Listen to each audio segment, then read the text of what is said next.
श्री रामचरितमानस में गोस्वामी तुलसीदास जी ने कहा है, धन्य घड़ी सोई जब सत्संगा।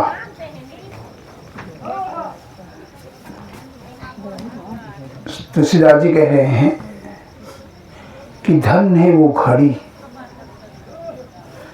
जब सत्संग का समय हो। और इसी बात को कबीर साहब ने भी कहा है, सोई घड़ी सुलक्षणी साहब आवे याद, और लेखे में सोई घड़ी बाकी के दिन बाद। कहते हैं कि जितनी देर तक हम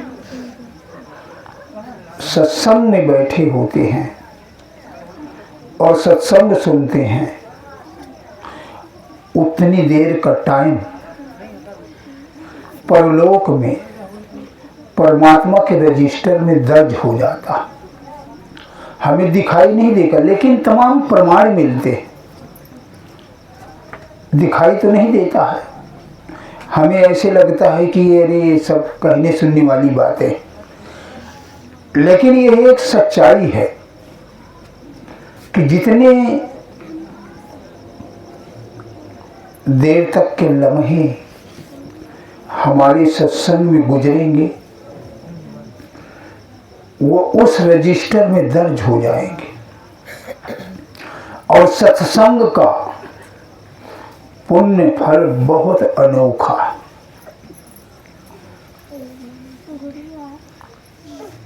इसके मुकाबले कोई पुण्य फल नहीं। तमाम तरीके का, कई बार मैंने उदाहरण आपको सुनाया कि एक बार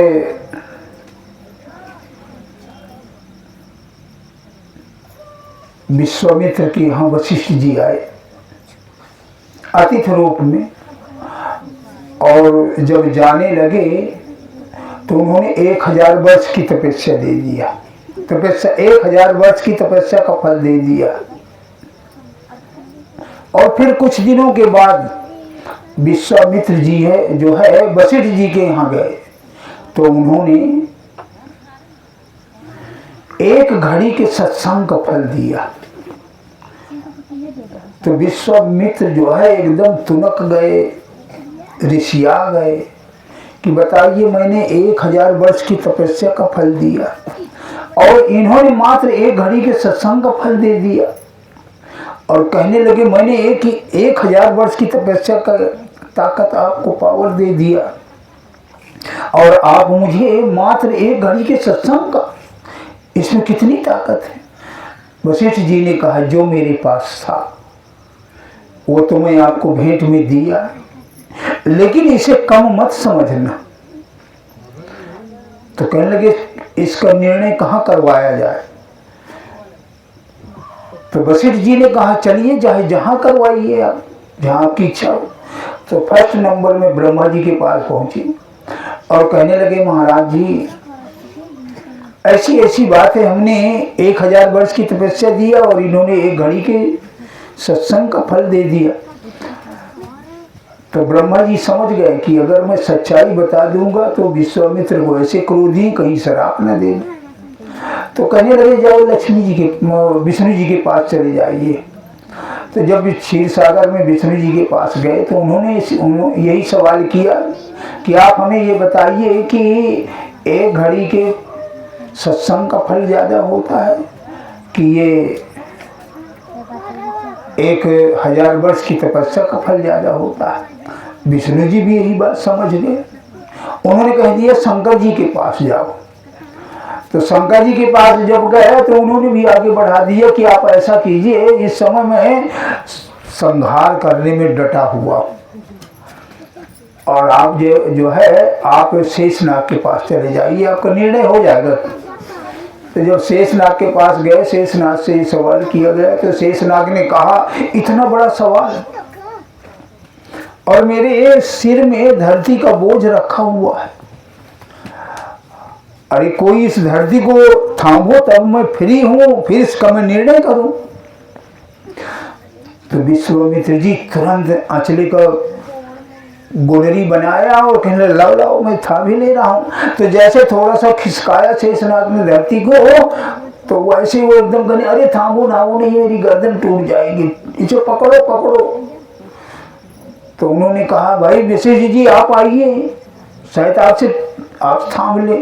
तो वशिष्ठ जी ने उसी सत्य के संग का याद किया और धरती को टेक लिया। जब धरती टिक गई तो विश्वामित्र कहते हैं अब धरती टिक गई है बताओ ना। तो शेषनाग ने कहा अब क्या बताना है, निर्णय तो आपके सामने। आपने 80,000 वर्ष की तपस्या की ताकत लगा लिया, लेकिन आप धरती को नहीं टेक पाए। और वशिष्ठ जी ने तो मात्र वही एक घड़ी के सत्संग को, ताकत को याद किया, सत्य को याद किया और धरती आपके सामने टिकी है। अब आप समझ गए होंगे कि एक घड़ी के सत्संग का फल ज्यादा है कि 80,000 वर्ष की तपस्या का फल ज्यादा है। कहने का भाव ये है कि सत्संग की इतनी बड़ी महिमा ये हमें जरूर दिखाई नहीं देता, ये जरूर दिखाई नहीं देता, लेकिन ये जितना टाइम हमारे सत्संग में गुजर जाते हैं ये वहां लिखा मिलेगा। ऐसे नहीं महापुरुष हमें सत्संग के लिए जोर दे रहे हैं, क्योंकि इस सत्संग से जितना पुण्य फल प्राप्त होता है कहीं नहीं प्राप्त होता। सत्संग की इतनी बड़ी ताकत है। अच्छा ये बताओ, अभी कुंभ का मेला चल रहा है, पूरे देश में विदेशों में हलचल मची है। कितने लोग गंगा कुंभ में स्नान किया, जरा हाथ उठाएं। कोई नहीं गए?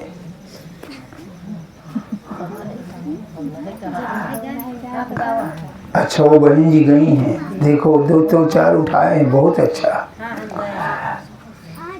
अब विचार कीजिए, आप जो है कुंभ में स्नान किया और कुंभ की महिमा भी है, ऐसा नहीं है कि कुंभ की महिमा नहीं है, बहुत पुण्य फल प्राप्त होता है। क्योंकि रामायण में ये बात दर्ज है, माघ मकर रवि गति जब होई, तीर्थ राजे आवे सब कोई। माघ के महीने में कुंभ तो वैसे हमेशा होता है। ये पूरा 1 महीने से ज्यादा सत्संग चला है। जिस दिन सत्संग होता था ये कुंभ की महिमा जरूर बताई जाती थी। 1 महीने से ऊपर सत्संग कुंभ का पर्व चला, और उसमें यहां तक कि देव धनुज नर किन्नर श्रेणी सादर मज्जन आयत बेड़ी। कहते हैं देव धनुज भी आते, किन्नर भी आते, जो पहाड़ों में रहते, सिद्ध लोक में रहते हैं।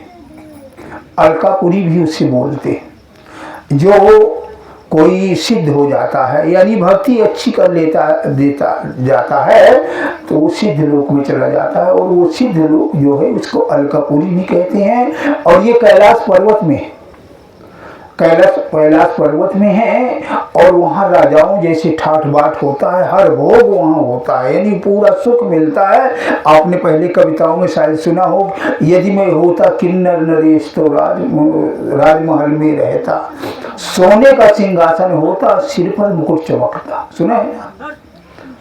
यानी वो जब उस श्रेणी में चले जाते हैं कुछ भक्ति करके, न तो वो स्वर्ग लायक रहते हैं न पितृलोक लायक रहते हैं, लेकिन वो इतनी भक्ति उनकी हो जाती है कि वो अलकापुरी चले जाते और वहां अपने पुण्य फल का भोग भोगते।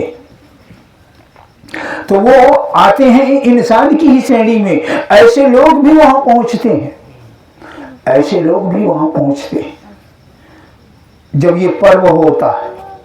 और पर्व तो वैसे हर साल होता है, माघ के महीने में हर साल। जैसे लोग कहते हैं हम कल्पवास में जा रहे हैं, हर साल जाते हैं, लेकिन 4 साल में कुछ विशेष होता है, और 6 साल में अर्धकुंभ कहा जाता है, और जब 10 साल का होता है तो उसे महाकुंभ कहते हैं। और इसी तरीके से जब ये ऐसे कुंभ जो इस साल रहा है, ऐसे कुंभ जब 10 बार हो जाते हैं यानी 144 साल में ये जो कुंभ आया है, 144 साल में एक कुंभ आया है। अभी अगर 10 साल भी कोई पैदा होगा तो उसके जीवन में नहीं आएगा ये कुंभ का पर्व। इतना बड़ा पर्व आपने पूरे देश में सुना कि कितना बड़ा पर्व ये चल रहा है। लोगों का जीवन अस्त व्यस्त हो गया, कंपनियां रुक गई, सड़कें रुक गई, जाम लग गए, और जो ट्रक खरीदे हुए वो बेचारे 2 महीने उनका सारा सब अपसेट हो गया। इतना बड़ा इसमें भीड़ थी, इतना बड़ा ये पर्व था, इतनी बड़ी इसकी महिमा है। लेकिन इससे भी बड़ा एक महाकुंभ है। और ये वाला कुंभ कब होता है, कब से ये शुरू हुआ है? कब से ये शुरू हुआ है? जब ये समुद्र मंथन हुआ था देवताओं और राक्षसों के माध्यम से, तो उसी समय में अमृत भरा कलश निकला हुआ था, घड़ा अमृत से भरा हुआ। तो राक्षस और देवताओं में दोनों ने झपट्टा मारा, तो इंद्र का लड़का जयंत उसे ले करके और भाग चला। तो उसकी रक्षा के लिए बृहस्पति, सूर्य और चंद्रमा उन्हें पीछे पीछे गए। और उसी भागने के दौरान में जहां पर उस अमृत कलश से अमृत की बूंदें जहां जहां गिरी, 4 जगह गिरी, एक उज्जैन में, एक नासिक में, एक हरिद्वार में और एक प्रयागराज में। जहां जहां ये बूंदें गिरी हैं वहीं वहीं ये पर्व मनाया जाता है। और वहां के स्नान करने का बहुत बड़ा फल मिलता है, महापुरुष का मानना है और कहना। लेकिन आज इससे भी बड़ा एक कुंभ है। वो कुंभ कौन सा है? जो आप बैठे हुए सत्संग रूपी कुंभ। सत्संग रूपी कुंभ की बड़ी विशेष महिमा बताई गई।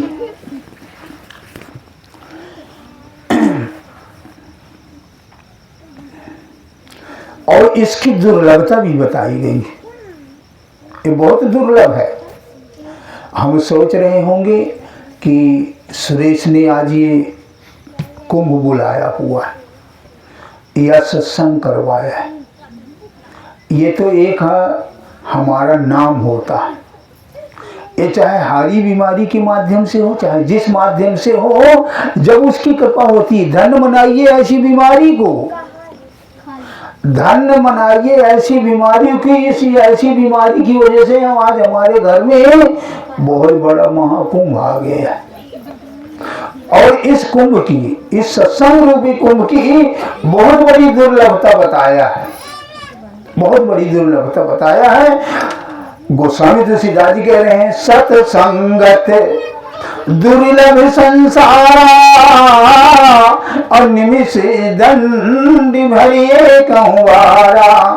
गोस्वामी तुलसीदास जी कह रहे हैं कि मैं खूब अच्छी तरह से सोच समझ करके कह रहा हूँ, सोच समझ करके कह रहा हूँ कि अगर संसार में कोई चीज दुर्लभ है तो मात्र सत्संग दुर्लभ है और कुछ दुर्लभ नहीं है। इसी बात को एक दुल्हन दास संत हुए, उन्होंने भी अपनी वाणी में कहा है। उन्होंने कहा है, लड़का लड़की, माँ बाप, धन दौलत, बड़े बड़े उहदे, यहाँ तक कि स्वर्गों के सुख भी मिल जाएंगे, लेकिन सत्संग नहीं मिलेगा। दुल्हन दास जी कह रहे हैं, तात मिले पुन मात मिले सुध बरात मिले युति सुखदाई और राज मिले गरीबाज मिले सब साज मिले मनवांछित पाई। लोक मिले सुरलोक मिले विध लोक मिले वैकुंठ जाई और मिले सब ही सुख पर संत समागम दुर्लभ भाई। इतनी बड़ी दुर्लभता बता रहे, संत समागम दुर्लभ भाई। कबीर साहब ने भी कहा है कि संत समागम हरि कथा जग में दुर्लभ दोय दारा सुदेव लक्ष्मी पापी के घर हो। और इस सत्संग रूपी कुंभ को सभी धर्मों ने माना, सभी धर्मों ने, चाहे वो इस्लाम धर्म हो, चाहे ईसाई धर्म हो, चाहे सिख धर्म हो, चाहे यहूदी धर्म हो, चाहे हिंदू धर्म, सभी ने माना। हालांकि इस वाले कुंभ को बहुत से लोग नहीं मानते, इस्लाम धर्म वाले नहीं मानते, यहूदी धर्म वाले नहीं मानते हैं, लेकिन सत्संग रूपी कुंभ को सभी धर्मों के महापुरुष मानते हैं। इस्लाम धर्म में सत्संग को मिलाद कहकर के बयान किया, और सिख धर्म में इसे ईसाई धर्म में इसे मीटिंग कह करके बयान किया, और सिख धर्म में इसे दीवान कह करके बयान किया, और हिंदू धर्म में सत्संग कह करके बयान किया। यानी सभी धर्मों ने इसमें, इस कुंभ में और उस कुंभ में एक बहुत बड़ा बुनियादी फर्क है, बहुत बड़ा एक बुनियादी फर्क है। अच्छा, जरा विचार कीजिए, जिन लोगों ने स्नान किया है, कुछ लेके आए, अगर पानी भी लाना चाहे होंगे तो जो यहाँ 5 रुपए की कैनी मिलती वहां 100 रुपए की मिल रही थी। वहां का पानी अमान में ले भी आए। गंगा जी का पानी बहुत अच्छा होता है, इसमें कीड़े नहीं पड़ते हैं, ये गंधक के पहाड़ से निकली है इसलिए इसमें कीड़े नहीं पड़ते हैं। लेकिन हमारे समझ में आते हैं बहुत बड़ी शक्ति, इसमें कीड़े नहीं पड़ते, एक गंधक के पहाड़ से निकली हुई है इसलिए इसमें कीड़े नहीं पड़ते। बहुत सी चीजों में, ये दवाओं में भी काम आ जाता है, पीना भी चाहिए। लेकिन अगर कोई सोचे, बुरा नहीं मानिए, किसी की श्रद्धा में ठेस नहीं पहुंचा रहा हूं, लेकिन अगर कोई सोचे कि ये देवी देवता है, ये झूठ है, विचार कीजिए। वहां अगर जाने का अगर मकसद भी है तो वहां पर जाकर के विचार कीजिए कि आखिर ये तीर्थ क्यों बना, इस तीर्थ में हमें क्या करना चाहिए। हमें हकीकत में देखा जाए तो कोई न कोई बुराई छोड़ करके आना चाहिए। किसी भी तीर्थ में जाए तो हमारे अंदर में जो खोट है उसमें, लेकिन कोई नहीं छोड़ पाता। इसमें फर्क क्या है?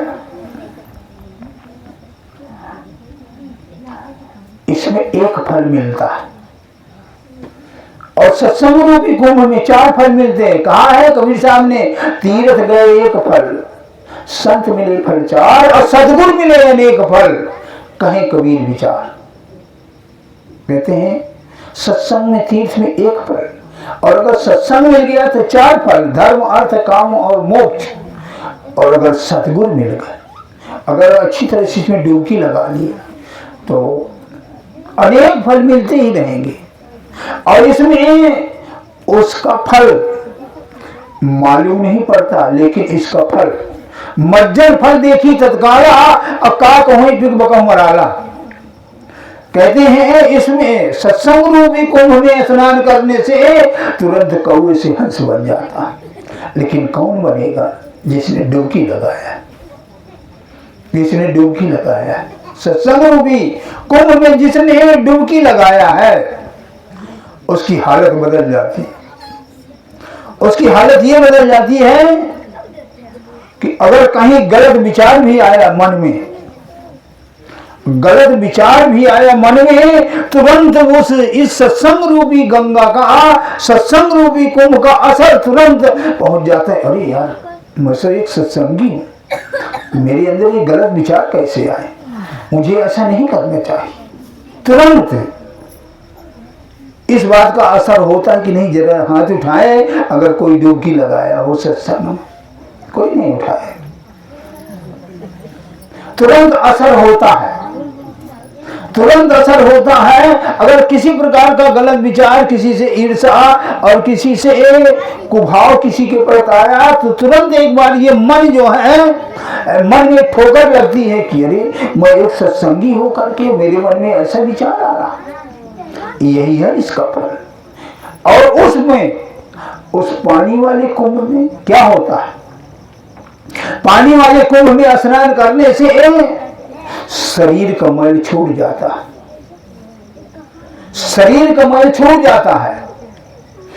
लेकिन इसमें, इस वाले कुंभ में स्नान करने से मन का मैल छूट जाता है। उसमें स्नान करोगे, उसमें स्नान करोगे तो शरीर का मैल छूटेगा, और इसमें स्नान करोगे तो मन का मैल छूटेगा। कबीर साहब ने कहा, सत्य नदी हरि नाम की जहां पखारते अंग, और निर्मल मन होते हैं संतों के सत्संग। संतों के सत्संग में मन निर्मल हो जाता है, और जब मन निर्मल हो जाता है तो परमात्मा को प्यारा हो जाता है। रामायण में गोस्वामी तुलसीदास जी ने कहा है कि निर्मल मन जन सो वही पावा, और मोहि कपट छल छिद्र न भावा। जिसके अंदर निर्मलता आ गई वो समझो सदगुरु की, परमात्मा के बहुत नजदीक पहुंच गए। उसमें और इसमें इतना बड़ा फर्क है। तीर्थ वाले कुंभ में उस पानी में मछलियां तैरती हैं, उसमें मछलियां तैरती हैं, और इसमें आत्माएं तैरती। इतना फर्क है। वो भगवती गंगा है और ये भागीरथी गंगा है। ये सत्संग रूपी भागीरथी गंगा लेकर के आए, तभी 60,000 पुरखों को तार दिया है। और मैंने महापुरुषों के मुखार बिंदु से सुना है कि अगर कोई सत्संगी बन गया, गुरु भक्त बन गया, उसकी 72 पीढ़ी तर जाती। 72 पीढ़ी का बड़ा आश्चर्य लगता है, लेकिन यह संतोष हो जाता है कि यह वाकई में भागीरथी ने अपने 60,000 पुरखों को जो तारा है, तो इसी गंगा को ले आकर आए और इसी में तरे। ये पानी की गंगा नहीं है, भक्ति रूपी गंगा, सत्संग रूपी गंगा को लेकर के आए, और इसके हिसाब से भक्ति किया तो उनके पुरखों को करने का मौका मिल गया।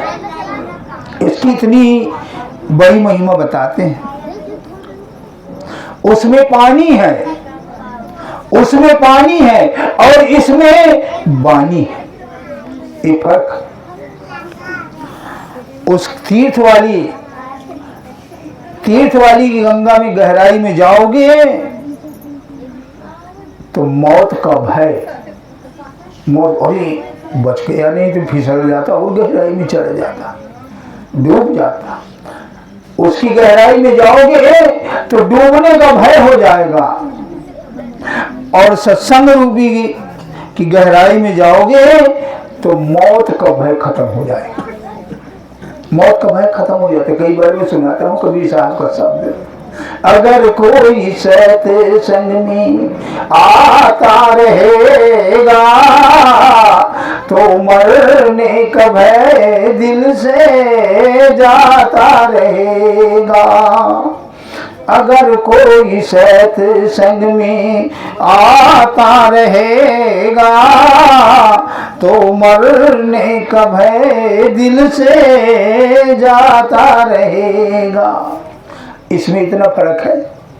मरने का भय खत्म, बल्कि मरने का शौक पैदा हो जाएगा। जिस मरने को जग मरे मेरे मन आनंद, कब मरूं कब पाऊं पूर्ण परमानंद। उसमें डूबोगे, उसमें डूबोगे, इलाहाबाद वाली गंगा में अगर डूबोगे तो मर जाओगे, और इसमें डूबोगे तो तर जाओगे। इतना फर्क है। और सुना होगा कितने लोग मर गए। कोई बाबा ने कहा था जो कोई वहां डूब गए वो तर गए, तो पत्रकारों ने कहा ये उस बाबा को भी डाल दो तो वो भी तर जाए। इतना फर्क है उसमें। उसमें सरोवर वाली गंगा में हंस रहते हैं, और इसमें परमहंस, ये फर्क है, ये फर्क है। इस कुंभ में इतने बड़ा पावर है, उसमें तीर्थ वाली कुंभ में अगर घुसोगे तो पानी मिलेगा, और इसमें अगर घुसोगे तो सीधे भगवान मिल जाएगा। इसकी फुल गारंटी दे रहे हैं गोस्वामी तुलसीदास जी। कह रहे हैं तुलसी कौनो जोग दे, सत्संगत जब होए, राम मिलन संशय नहीं, कहा तो समझ सबको। कहते हैं अकेले मैं नहीं कर रहा, अगर कौनो प्रकार से सत्संग मिल जाएगा और सत्संग की गंगा में कोई अगर गोता लगा लिया, स्नान कर लिया, तो सीधे भगवान मिल जाएंगे। उसमें और इसमें इतना बड़ा फर्क है। और महापुरुष ये भी कहते हैं कि असली प्रयाग जिसमें स्नान करने से हम कृतार्थ हो जाते हैं, सब कुछ मिल जाता है, उस प्रयाग को गोस्वामी तुलसीदास जी कह रहे हैं। सुन समझे जन मुदित मन मज्जे थे अनुराग, अल्लाह चार फल अछत तन साधु समाज प्रयाग। कहते असली प्रयाग संतों की समाज है, और उसमें अगर कोई डुबकी लगा लिया,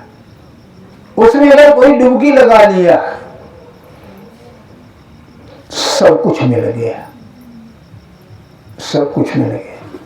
इसमें इतनी बड़ी ताकत है, कोई नहाता नहीं, बस ये बहुत फर्क है। कोई अगर स्नान करे तो इसका तुरंत फल मिलता है, और जिसके लिए हम टके के लिए मोहताज है। कोई भक्ति कर रहा है, कार्य के लिए मेरे बच्चे की नौकरी लग जाए, मेरे पास धन आ जाए, मेरा स्वास्थ्य ठीक हो जाए, मेरी बीमारी दूर हो जाए, इसके लिए भक्ति करते हैं। सब स्वार्थी भक्ति है। लेकिन महापुरुष कहते हैं अगर इस भक्ति को करने की, ये सब चीजें मांगने की जरूरत नहीं, अपने आप आ जाएंगी। सत्संग के प्रताप से वंशहीन सुत पाए, और निर्धन धन पावे तथा रंग राव हो जाए। इतनी बड़ी महिमा बता रहे हैं सत्संग की। सत्संग के प्रताप से इसमें थोड़ी देर के समय भी, कई बार साजोबाई की वाणी सुनाता हूं मैं। साजोबाई कह रही है, छिन शब्द का प्रयोग किया, छिन शब्द, कि छिन भर का अगर कोई सत्संग मिल जाए, छिन भर का, तो सारे पाप जल के खाक हो जाएंगे। साजोबाई कह रही, साध संग छिने को पुण्य न मरनो जाए, रति उपज है नाम सो सबही पाप बिलाए। इतनी बड़ी ताकत है। और ये बात वो इस्लाम धर्म में भी कहा है, हम नसीनी तबियो लिया बेहतर असद सलाहतायत मेरी। और गोस्वामी तुलसीदास जी इसी बात को ऐसे कहा है, एक घड़ी आधी से पुनियाद, और तुलसी संगत साध की कतई कोटि अपराध, यानी करोड़ों पाप जल खाक हो जाएगा। लेकिन जहां में असल सत्संग होता है, उसमें काल निरंजन ने बहुत व्यवधान डाला हुआ है। अक्सर आप देते हो जहां असल सत्संग होगा वहां कोई भी भीड़ नहीं होगी, इक्का दुक्का कोई बिरले होंगे। और जहां पर हकीकत में ऊटक नाटक, वहां पर इतनी भीड़ होगी।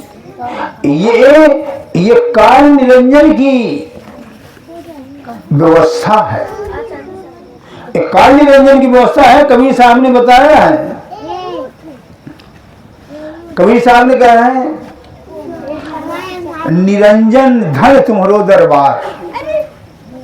निरंजन के काल निरंजन के लिए कह रहे हैं निरंजन धन तुम्हारो दरबार।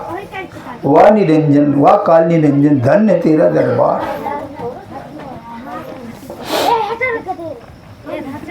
जहां तनिक ना न्याय विचार,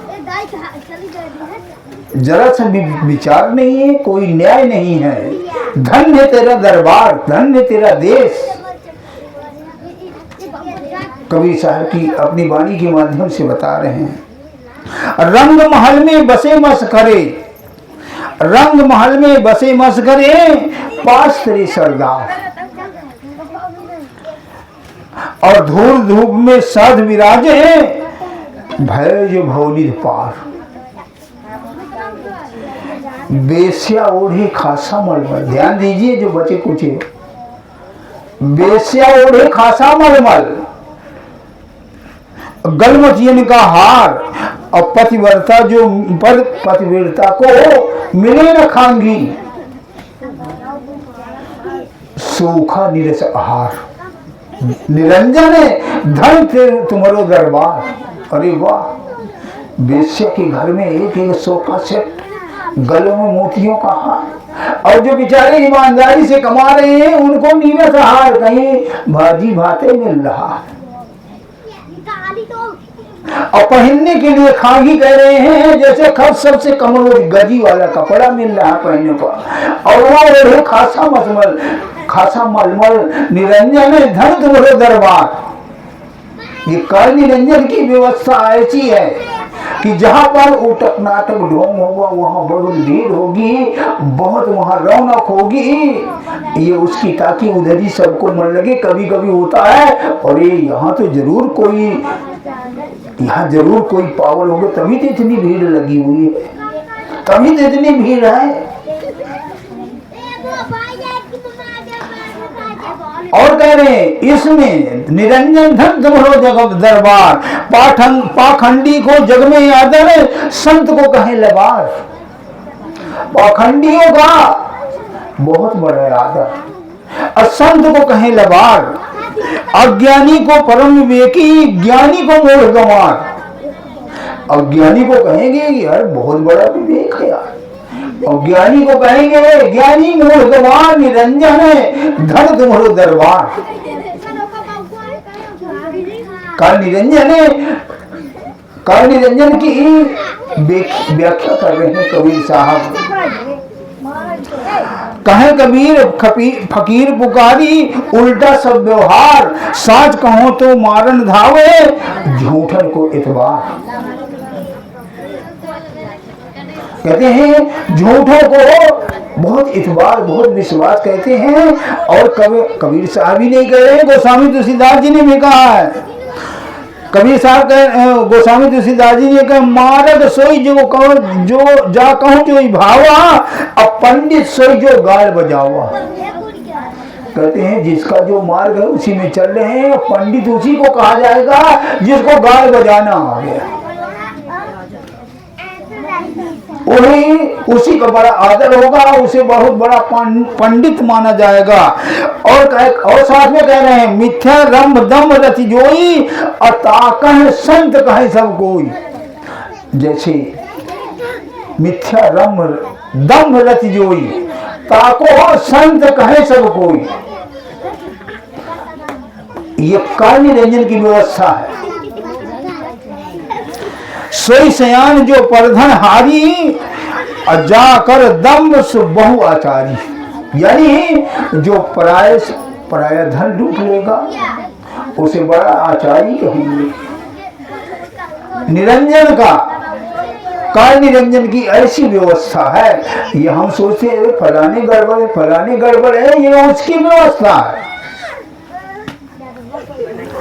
जाकर झूठ मस्करी जाना, कलयुग सोई गुणवंत बखाना। जो खूब अच्छी तरह से झूठ मस्करी हंसी दिल लगी जानता है तो गया बड़ा बड़ा गुणवान आदमी। ये काल निरंजन की व्यवस्था है। जाके नफ्स के और जटा विशाला, तो तापस प्रसिद्ध कलिकाला। आपने इसी कुंभ में मोबाइल में आता था, और ये वो तो एक हाथ खड़ा किए, बड़ा तपस्वी। अरे गौरी माता है वो जो है आग प्रकट कर देती है। मोबाइल में सब आ रहा है। एक दो आदमी बेचारा अपने सिरे में अनाजे उगाए, लगता है कि 100 कुंटल इसमें हो जाएगा, 200-400 आदमी का वाला हो जाए। कैसे कैसे, और उनकी लोगों की कितनी महिमा गाई जा रही, बार बार वो मोबाइल में आ रहा है। लोग जो है हक्के बक्के हो रहे हैं, अरे वाकई चलना चाहिए, चलना चाहिए, चलना चाहिए, बहुत बड़ा पर्व है। ऐसे ऐसे लोग आए, थोड़ा विचार करें, हाथ खड़ा किए, क्या मिल गया? हाथ कटा देते तो कुछ पता चलता, हाथ ही कटा देते, क्यों ऐसे खड़ा किए? नाखून टेढ़े हो गए, क्या मिला है उससे? ये सब ढकोसलेबाजी है। और ये इसमें से कुछ सिद्धि प्राप्त हो जाती, और सिद्धि के लिए ये बताया महापुरुष, सिद्धियां ऐसे, अभी तो कुछ सिद्धियां भी नहीं, अभी तो ये कुछ भी सिद्धियां नहीं है। सिद्धियां तो ऐसे ऐसे हैं कि आप नदी पैदल चल करके पार कर देंगे, आसमान से उड़ करके बॉम्बे पहुंच जाएंगे, ऐसी ऐसी सिद्धियां।